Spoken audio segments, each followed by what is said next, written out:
Everybody, welcome to today's episode of the Almost Daily Coaching Vlog. We're here, it is 10 a.m. Eastern Standard Time, managed to do it on time today, on time. But again, a lot of this daily coaching vlog is about taking action and getting out there what you can. And this is where a lot of us are in our fitness. Now, if this is your first time here, please make sure that you are liking down below and subscribing to this channel, the HV Training YouTube channel. As you notice, there's a lot of information about strength training. We did a poll here in the on the community tab here on the YouTube channel, and a number of you would like to see some strength training content. So that's what we're going to work on the next couple of weeks that we have, as well as some mental training. Today we're going to continue a little bit what we spoke about yesterday. Yesterday we talked quite a bit about foam rolling. So thankfully it looks like both of the YouTube lives went up. We had a 14-minute, which was the initial one, and then a 9-minute thereafter. Now today what we want to talk about is mobility. Yesterday we talked about foam rolling, how there's two different types of foam rolling that you can do. One is more of a warm-up to light up the sympathetic nervous system, or that fight or flight system, to get you ready, and that involves foam rolling 20 to 30 seconds a spot, no more than 5 or 6 minutes total a day. And then you have the recovery foam rolling, and that's where we're going 45 to 60 seconds a spot, location that is, or muscle group, and then from there getting you to turn on the parasympathetic or rest and digest nervous system.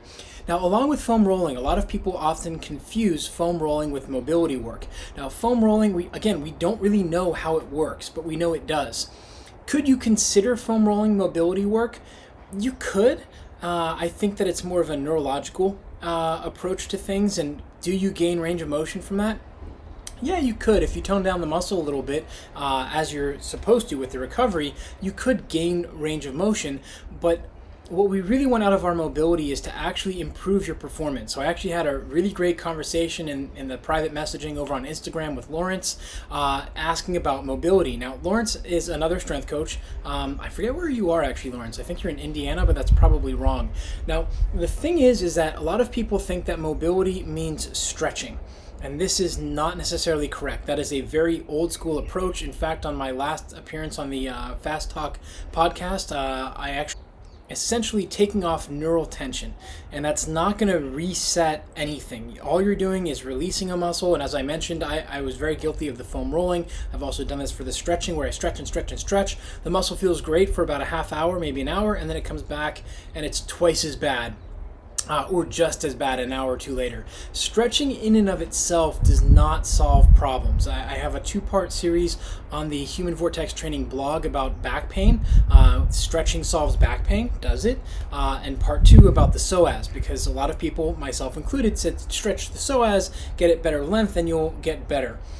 This isn't the case necessarily. Of course, there are exceptions, and of course, it depends, as is the first podcast for the Strong, Savvy Cyclist and Triathlete podcast, which, by the way, you can find on any platform, iTunes, Anchor, Stitcher, SoundCloud. You can find that podcast. We have a great one coming out this Thursday, which will be with Eric Malzone. It'll be really great, especially if you're a coach.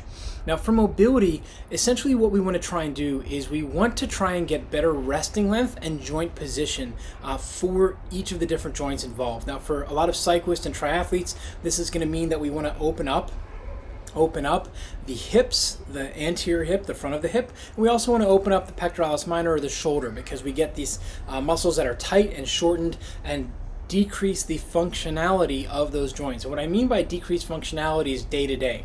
So if we were to actually look at the adaptations of the shoulder and the hip as they pertain to cycling, and most triathletes spend a lot of time on the bike, so we're going to include them in this, the muscles are actually adapting well to that demand. The muscles that don't have to go through the large range of motion in the front are saying, well, I'm just going to stay short so I don't have to work as hard and let everybody else do their job. Meanwhile, the muscles on the back that are lengthened are going to say, well, we're just going to relax because we're spending so much time in this position.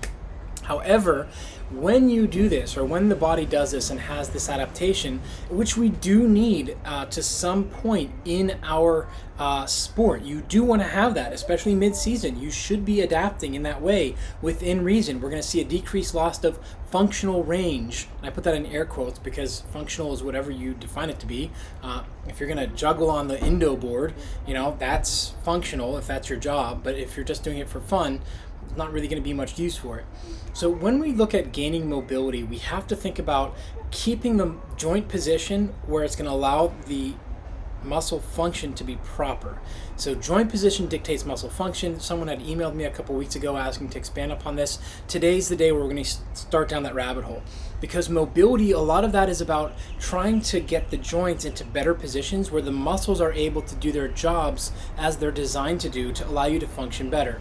As we go through the body, and this is why core work, what we're looking for out of our mobility is to allow the muscles to fire in better synchronization, allow you to recover faster because you're getting blood flow into those muscles, as well as allowing you to use muscles as they are intended and need to be used through that range of motion. So if joint position dictates muscle function is new to you, click the like button down below and hit subscribe, because we're going to do a lot of content the next couple of months on this, including some of the videos that we shot last summer, or last spring rather, with Leon and Jordan, two of the interns that we had here. As we go through and we look at mobility, there's a number of ways that we can open it. One is the old school stretching. Just stretch, hold it forever. I've never been a big fan of this. I did it back in high school up until about 10th grade. And then one day, ask anybody that I played basketball with up junior varsity. I would come in 45 minutes, maybe an hour before practice. I would go through this 30-minute stretching routine. 30-minute stretching routine. Think about that. I could have gotten so much better at dribbling. Well, let's be honest, I probably would have just shot. But I could have gotten a lot better as opposed to wasting my time on passive stretching. Is it wasting time? Absolutely. Why? Because I'm telling the muscles, by statically stretching, you're telling the muscles to relax, man, chill out. That's just like your opinion, bro. Whatever, if you like The Big Lebowski. What we're looking to do with our mobility is not to get the muscles to chill out, but to get them to hold the correct amount of tension so that the joint can move through that range of motion and produce the type of forces that we need and want it to for our desired results. So in cycling, that's more power down to the pedals, less loss in moving side to side, and less loss in moving the bike side to side. And that is a real thing. That's also why climbing and working that bike in a figure 8 underneath you is a skill that needs to be practiced. More on that another day. So this mobility of just going in and stretching, that day I came in, I think it was the 3rd or 4th week of the season. I was late. I didn't get through my stretching routine, and guess what? I was jumping higher. I was faster off the ground. I mean, let's be honest, I wasn't that fast, but faster than I normally was. And I was able to react much better, much quicker. So I was like, oh, there's a connection here. Let's try this again. I did it for about a week, which is 3 more practices. And I was like, wow, I feel so much better. And then after the practices, I wanted to turn down the muscles a little bit, and that felt a little bit better. But then you have other things going on. And that was my journey to stop the stretching. Now, when I worked in CrossFit, at CrossFit Tel Aviv here for about 5.5 years, a lot of people would say that they're doing mobility work. This is not a knock against the book, but this is when Supple Leopard came out, and a lot of people took the things that Kelly Starrett was teaching and went to the extreme. They're like, oh, well, if the banded stretch for my calves is good, a minute each side once, I'm going to do it for 20 minutes, and I'm going to put a 24-kilo kettlebell on top. And they'd sit there and stretch, and they'd spend a half hour. Guess what? They were more mobile, but guess what happened? I remember, and I have this in my coaching log, so if you'd like to see it, I'm more than happy to. I had 12 different people who I said, just opening up your joints and not adding strength through that range of motion is not going to help you. No, my snatch needs to be better. I need to get further down. I'm just going to stretch my calves and stretch my ankles, and that's what's going on. Or I stretch my hips, and guess what happened?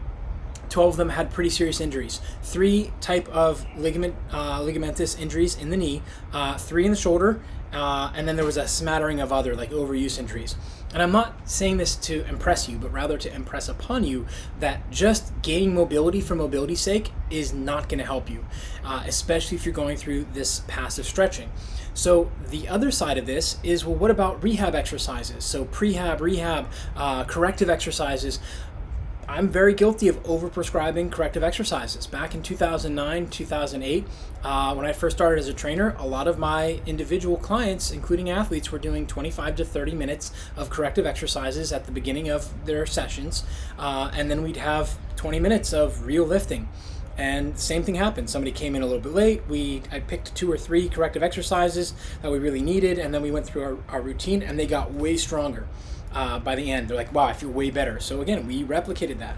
So all of this is pointing to you that I learned through action and screwing things up and doing them wrong. I'm not perfect, and I don't know all this stuff like magically. It's I screwed up, and I'm teaching you what I learned and then what science has caught up. Now, Michael Boyle has a fantastic quote out there that I was taught by one of my mentors, and that is, if you follow the sports science research, you're easily 5 to 10 years behind what's going on. So that's why what we're going to talk about next, there may not be science out there yet on it, hard science, and I am also coming from a background of show me the research and then we'll do it.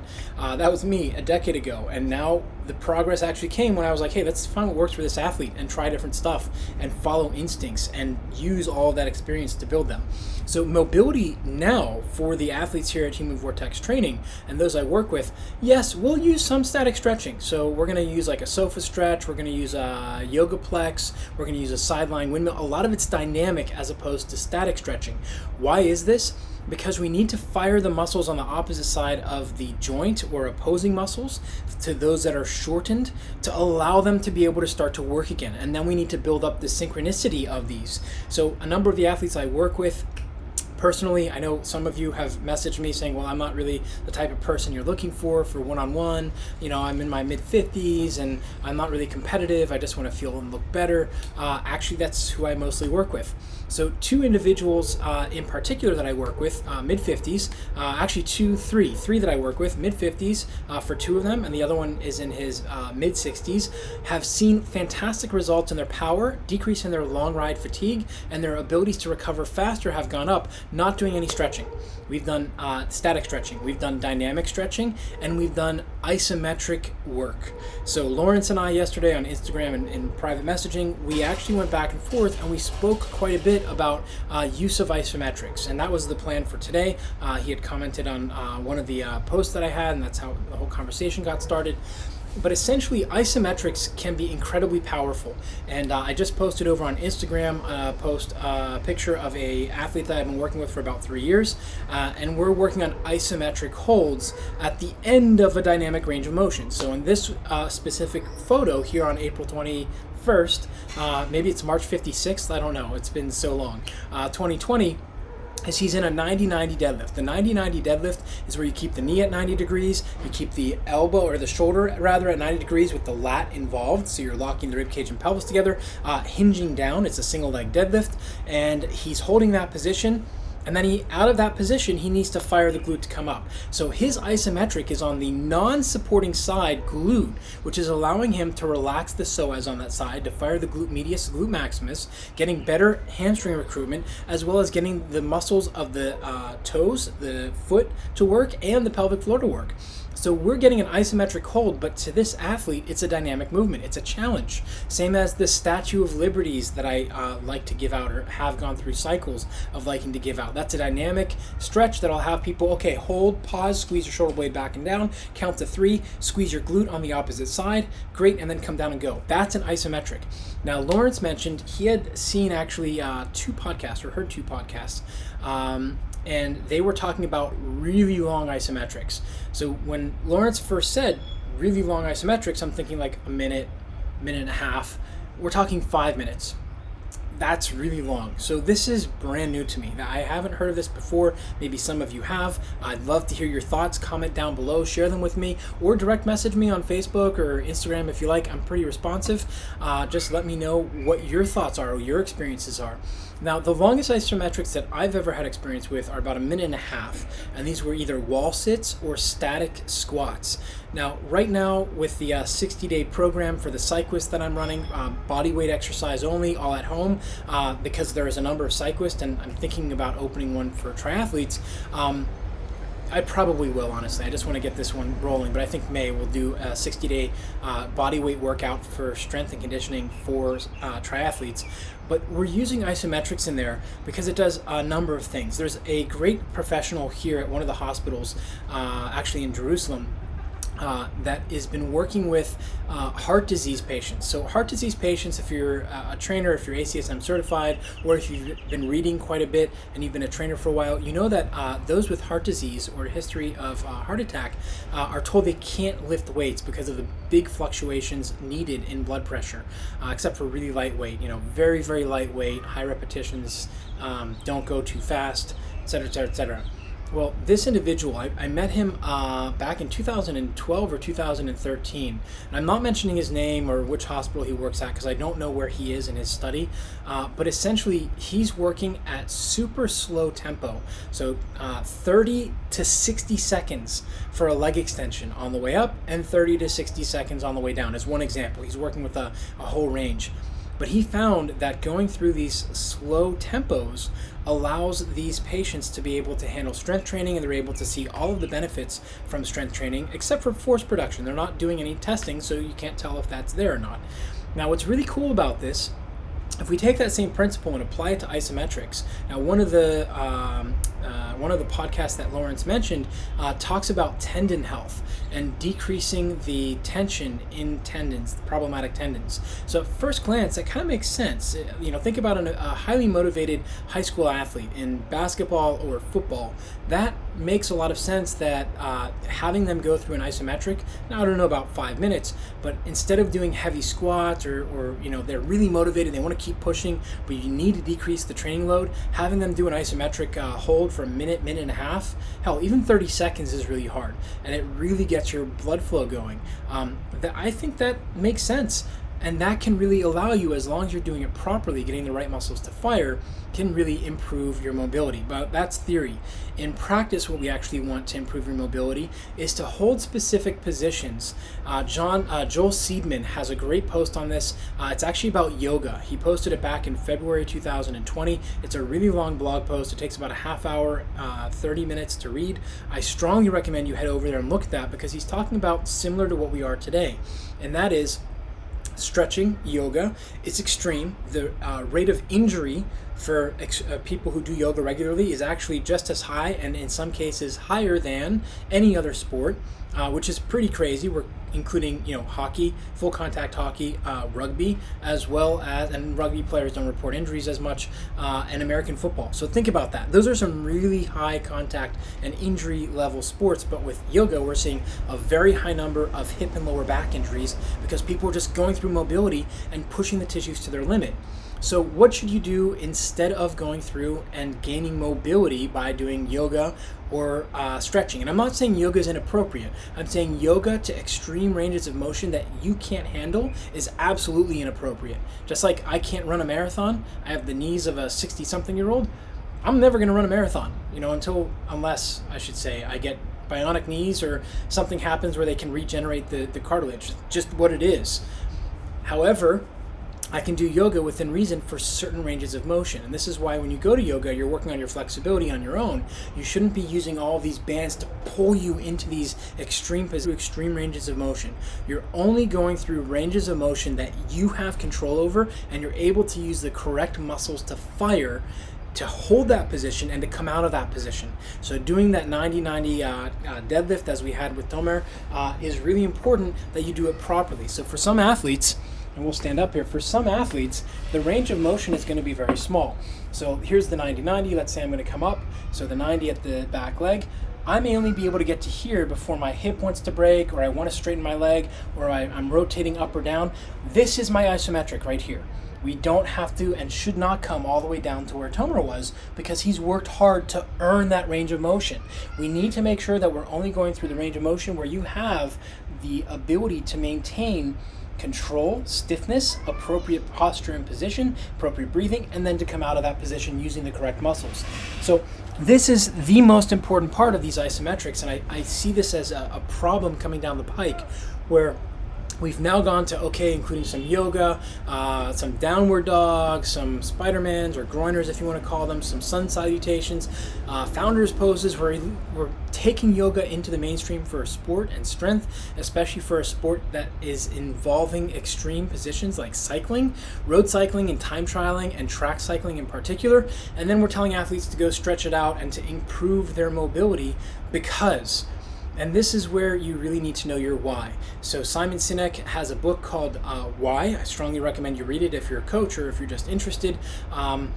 This is really important because if you're just improving someone's mobility just because they're a cyclist, they're tight, their posture is like this, that doesn't necessarily mean that they should have increased mobility. They may just need more strength on the posterior chain and better synchronization of the muscles they do have. that's what you need to do. You have to assess, or it's just a guess. So just adding the mobility is not going to help you. Using these isometrics and going to the end range of motion that you don't have control over and that you don't have the ability to actually use the correct muscles to come out of is going to be pointless. It's going to be fruitless. You're going to cause more issues than you resolve. So that's it for today. A little bit longer, 20 and a half minutes. I knew this was going to be a little bit longer. Thank you guys for tuning in. I see there's quite a few of you in here today. Make sure you are liking down below and subscribing to the HV Training YouTube channel. Now, some of you have emailed me and said, hey, am I still producing, Brody, are you still producing those regular videos? The answer is yes. So as we saw yesterday, the internet has been throttled down. So I've tried uploading new YouTube videos that were edited, and it was like a day for like a 6-minute video, and it still wasn't done. So those are coming at some point, hopefully when we start to see the speed of the internet come up, or I'll just let it sit for a day when I'm free, or I can leave my computer free and we can stay offline for that day. But those videos are coming. We have I think 58 or 68 strength training technique videos that are coming. We're going to do some type of strength training work here the next couple of weeks on the YouTube lives, so I will let you each know as we go forward. Now, someone also emailed me and asked, hey, Brody, what are you reading now? They're really interested in kind of picking my brain. The honest truth is I haven't done any reading for anything really sport related for the last month. I've been really interested in a hobby of mine, and that's investing, understanding how the markets work. So I've actually been spending as little time as possible on training outside of working with my athletes. I'm going to be expanding my roster here the next couple of months actually to more online strength training programs, more online cycling and triathlon coaching, and a lot of this comes from just a reorganization of how I'm working with people, and a lot of this is systems, and essentially what I'm doing is I'm trying to keep myself fresh, so mentally fresh. So when I talk with an athlete, I have a great acuity, the ability to dial into a problem and solve it quickly. And I find that some of my best ideas for training come when I'm reading about the market. So I'm actually reading, or about to read, you can see it is still in its plastic wrap. I read it on Kindle. I'm going to reread, this time in the physical book, The Most Important Thing Illuminated. This is by Howard Marks. He's a fantastic investor. There's a number of individuals in here, Chris C. Davis, Joel Greenblatt, Paul Johnson, and Seth A. Klarman. Seth Klarman is possibly the best value investor that you've never heard of. Some would say he's even better than Warren Buffett. This has to do with investing, and yes, the markets are going to go crazy. It's just a hobby that I have, and I encourage you, even if you're an athlete, get a hobby in something else. You will be amazed as to how well you recover because you're taking a mental break from your training, and you will also be amazed as to how the best ideas and realizations come when you're doing something else and your mind is on another task. So that's it for today. Thank you guys for tuning in. We're going to wrap it up. We'll see you hopefully tomorrow. Most likely it's actually going to be Thursday. Tomorrow's a pretty packed day with quite a number of meetings and video calls. If you're interested in working with me on strength training or on bike or triathlon training, I'm opening up spots right now. I'm opening quite a few actually. I've reorganized my whole business to take more people online because the ability to help people, the virtual training sessions are massively impactful and extremely useful. So if you're interested, go ahead and message me or comment down below and we'll get back to you. Remember, train smarter, not harder, because it is all about you. And we will see you, let's say Thursday. We'll probably take tomorrow off, or we'll do a really short one. Check out the Instagram, check out the Facebook. We've got a bunch of new stuff coming over there. We'll see you on Thursday.